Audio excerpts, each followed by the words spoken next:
Welcome to Pediatric Podcast for PedsCases.com.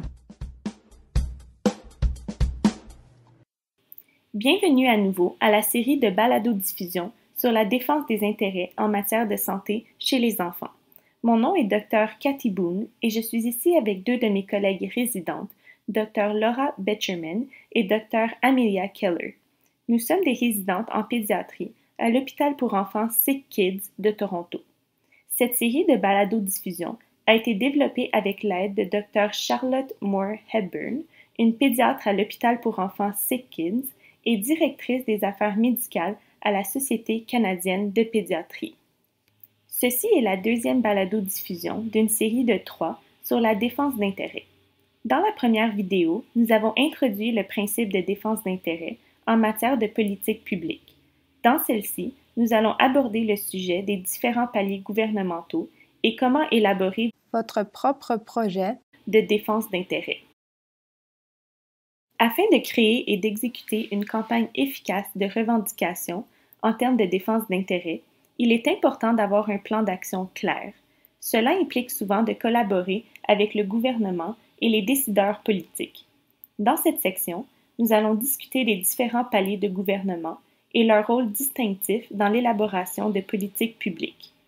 Puis, nous allons aborder comment identifier les intervenants à impliquer dans votre projet et comment élaborer une cartographie du pouvoir.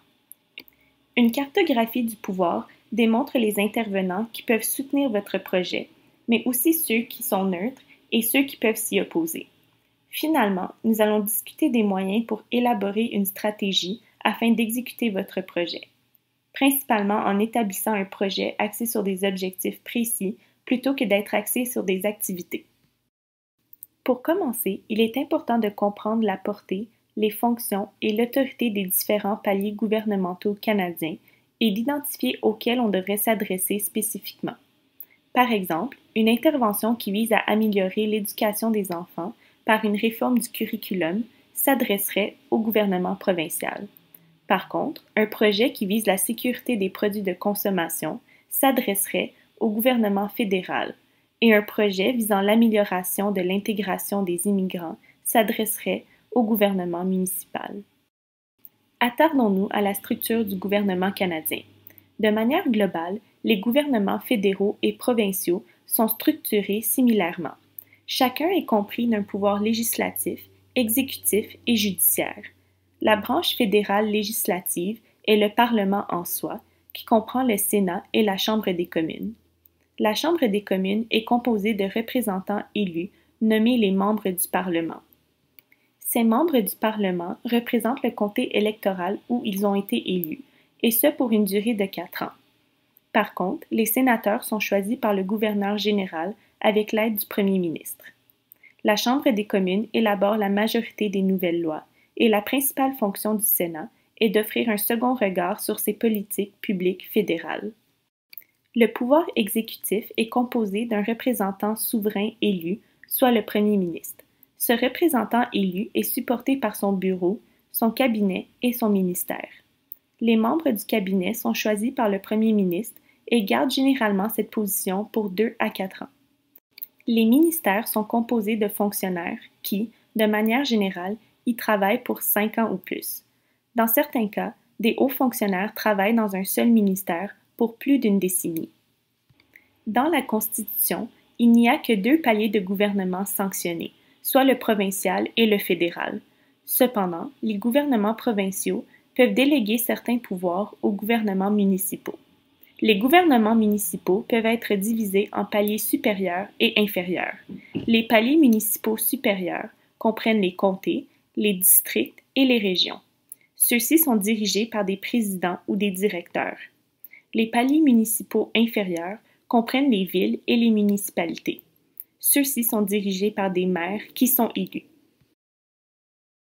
Le gouvernement fédéral est responsable de la défense, du droit pénal, des règles commerciales, des relations extérieures, du transport, de l'argent et des banques, de la citoyenneté, de l'assurance-emploi, des services postaux, du recensement, des droits d'auteur et des affaires autochtones. Le gouvernement fédéral vous sera particulièrement important Si votre projet implique la santé des Autochtones, la sécurité des produits de consommation, l'approbation des médicaments ou la surveillance de la santé publique au niveau national, comme la surveillance des maladies rares ou celle des cancers. Les gouvernements provinciaux sont responsables des droits de propriété, des droits civils, de l'éducation, du bien-être social, ainsi que de la gestion et du fonctionnement du système de santé. Ils sont aussi responsables de l'administration de la justice, des ressources naturelles, des prisons, de l'âge de la majorité et de l'environnement. Le terme utilisé pour faire référence aux représentants provinciaux varie d'une province à l'autre. La plupart des provinces utilisent le terme député ou membre de l'Assemblée législative. Le gouvernement provincial est souvent visé par les propositions en matière de santé. Le gouvernement provincial vous sera particulièrement important si votre projet implique des changements au niveau du système de santé et de son financement, du bien-être social, des soins pour enfants ou du système d'éducation publique. Le gouvernement municipal traite d'enjeux locaux qui pourraient être au cœur de votre projet de défense d'intérêt, comme l'eau, l'aménagement du territoire, les bibliothèques et les services d'urgence. Le gouvernement municipal est aussi responsable de la cueillette des eaux usées et des déchets, du transport en commun, du contrôle des animaux et du développement économique. Le gouvernement municipal vous sera particulièrement important si votre projet implique l'autorité régionale de santé publique, les règlements municipaux, les commissions scolaires locales ou la programmation locale comme, par exemple, l'aide communautaire pour les sans-abri. Il est important de garder en tête que votre projet puisse faire appel à différents paliers gouvernementaux.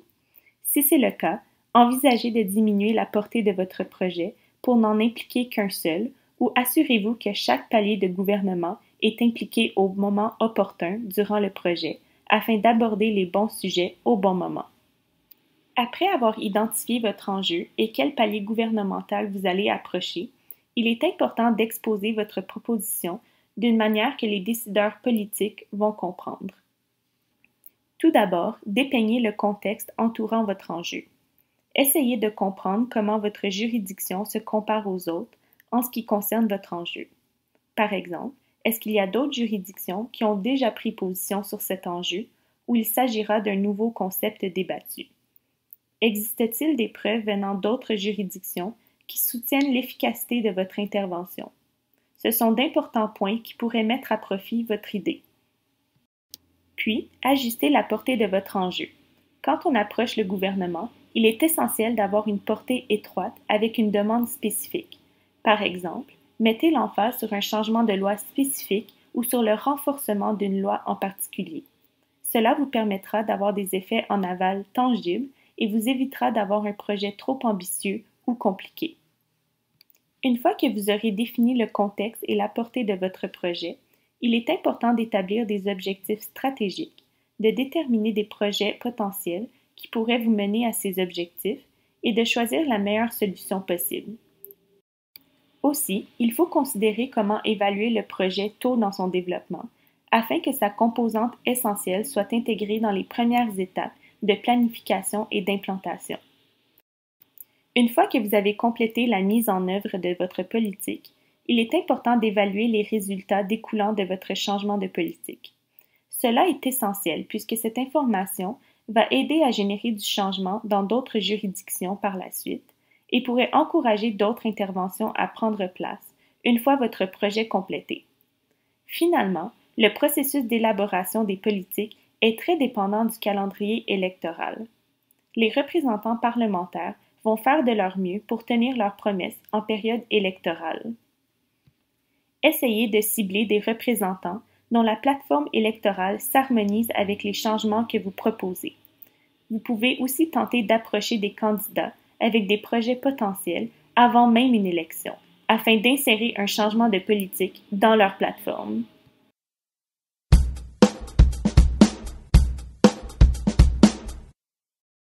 En tant que professionnel de la santé, il est sûrement évident pour vous que votre intervention est la bonne action à entreprendre. Cependant, la bonne action du point de vue d'un professionnel de la santé n'est pas nécessairement la bonne action à entreprendre du point de vue du gouvernement qui doit considérer les intérêts de plusieurs parties prenantes. Avant de rencontrer des représentants du gouvernement, il est important de reconnaître qu'ils doivent intégrer plusieurs points de vue dans leur processus de prise de décision politique. Il est prudent d'anticiper ces différentes perspectives. Comme mentionné précédemment, les représentants du gouvernement vont faire de leur mieux pour rester fidèles à leur plateforme électorale ainsi qu'à leurs partisans et parties prenantes. Ils considèrent aussi les enjeux du point de vue de la population dans l'espoir d'être réélus. Lors de votre rencontre, vous pouvez mettre l'accent sur la manière dont votre intervention proposée s'harmonise à leur plateforme et souligner la manière dont elle est avantageuse pour leurs principaux partisans ou parties prenantes. La dernière étape dans l'élaboration de votre projet est le développement stratégique. Cela signifie d'analyser l'ensemble des intervenants, créer une cartographie du pouvoir de tous ceux impliqués dans le projet et finalement d'établir des objectifs. En accomplissant toutes ces tâches, vous serez enfin prêt à approcher le gouvernement avec votre projet de défense d'intérêt. Pensez aussi à établir un calendrier de votre projet avec un budget spécifique alloué à chaque tâche ainsi que des responsabilités claires assignées à tous les intervenants. Durant vos réunions d'équipe, vous devriez vous assurer que les échéanciers soient respectés. Il est important de garder ces objectifs en tête et de ne pas trop se concentrer sur des activités individuelles. Gardez une perspective globale en vous concentrant sur les objectifs finaux. Ceci est une étape cruciale dans le développement de votre projet et peut vous demander beaucoup de temps. Cependant, cette étape est essentielle pour le succès de votre projet. L'analyse des intervenants est une étape cruciale dans votre développement stratégique. Comme mentionné précédemment, la première étape est de déterminer quel palier de gouvernement vous allez approcher. Par la suite, vous devez identifier les personnes spécifiques dans le gouvernement qui ont le pouvoir d'engendrer le changement que vous proposez. Essayez de déterminer qui dans le gouvernement contribue aux prises de décision entourant votre enjeu et le moment où celles-ci sont prises, en gardant en tête le calendrier électoral. Aussi, essayez de déterminer qui sont vos alliés et vos adversaires potentiels. Tentez d'anticiper quels arguments vos adversaires vont présenter et comment vous allez y faire face. Identifier qui sont les intervenants clés est une tâche qui exige du temps, mais qui risque de vous rapporter beaucoup si une bonne relation se forme au bon moment avec un intervenant qui a le pouvoir de mettre en œuvre votre projet. La façon la plus facile d'approcher l'analyse des intervenants est de faire une cartographie du pouvoir. Tout d'abord, choisissez une personne clé dans la prise de décision qui aura le pouvoir d'implanter votre projet. À partir de là, essayez de déterminer les facteurs qui influenceront cette personne. Ces facteurs pourraient être des membres de partis politiques, des associations, des financiers bancaires, des collègues, des membres de la famille. Ciblez les relations clés. Essayez d'en apprendre davantage sur les autres personnes ou groupes influents et tentez de les rencontrer afin de discuter de votre idée. Développez un plan afin de rentrer en contact avec les personnes que vous avez identifiées. Le mieux est d'organiser des réunions formelles, mais des réunions impromptues peuvent aussi exercer une influence. La dernière étape du développement stratégique est l'établissement des objectifs. Bien évidemment, l'objectif final de tout projet est l'implantation réussie de l'intervention. Cependant, il est parfois difficile de décider quelle route emprunter pour arriver à l'objectif final. Une façon simple d'approcher cette tâche intimidante est de séparer l'objectif final en séries de plus petits objectifs. Une fois que vous avez identifié quelles plus petites étapes peuvent vous mener à votre plus gros objectif final, vous pouvez identifier des activités simples qui vous feront progresser du point de départ jusqu'à l'implantation de votre projet. Cette série d'objectifs peut être transposée sur un échéancier, ce qui vous permettra de diviser votre projet en plus petites étapes réalisables. Il est important de garder en tête que les objectifs doivent être axés sur les résultats plutôt que sur les activités en soi. Par exemple, une activité pourrait être de lancer une campagne publique, comme une course en appui à votre intervention. Le résultat de cette activité serait d'augmenter la sensibilisation du public et de susciter un débat ou une conversation dans votre communauté. Le danger est que souvent, les gens deviennent trop préoccupés par l'activité en soi, soit la course amusante, plutôt que par l'objectif ultime de la campagne, soit la sensibilisation entourant la cause. Être trop concentré sur l'activité peut parfois faire dévier votre projet de ses objectifs initiaux. Afin d'éviter cela, demandez-vous continuellement comment cette activité va me mener à mes objectifs intérimaires et finaux. En conclusion, il est essentiel de bien concevoir votre projet avant même de commencer le travail. Décidez à quel palier gouvernemental vous allez présenter votre projet. Évaluez le contexte entourant votre enjeu et réduisez la portée de votre projet à l'essentiel. Quand vous approcherez les membres du gouvernement, envisagez votre enjeu de leur point de vue. Finalement, développez une stratégie d'implantation de votre projet en déterminant les principaux intervenants et en comprenant leurs interrelations en faisant une cartographie du pouvoir. Trouvez des objectifs axés sur des résultats concrets qui peuvent être atteints avec une série d'activités. Transposez ces objectifs sur un échéancier et assignez un budget et des intervenants à chaque activité. N'oubliez pas de vous assurer de manière régulière que votre équipe respecte les échéanciers établis. Ceci nous mène à la fin de notre deuxième balado-diffusion sur la défense d'intérêts. Dans la prochaine balado-diffusion, nous allons aborder comment implanter et évaluer votre projet de défense d'intérêts. Sur ce, merci d'avoir été à l'écoute. Check out www.pedscases.com for more great podcasts, videos, interactive cases, questions, and more. Press subscribe on iTunes to get access to all of our podcasts. If you like what we do, please leave a review on the iTunes Store, share with your friends and colleagues, or think about getting involved.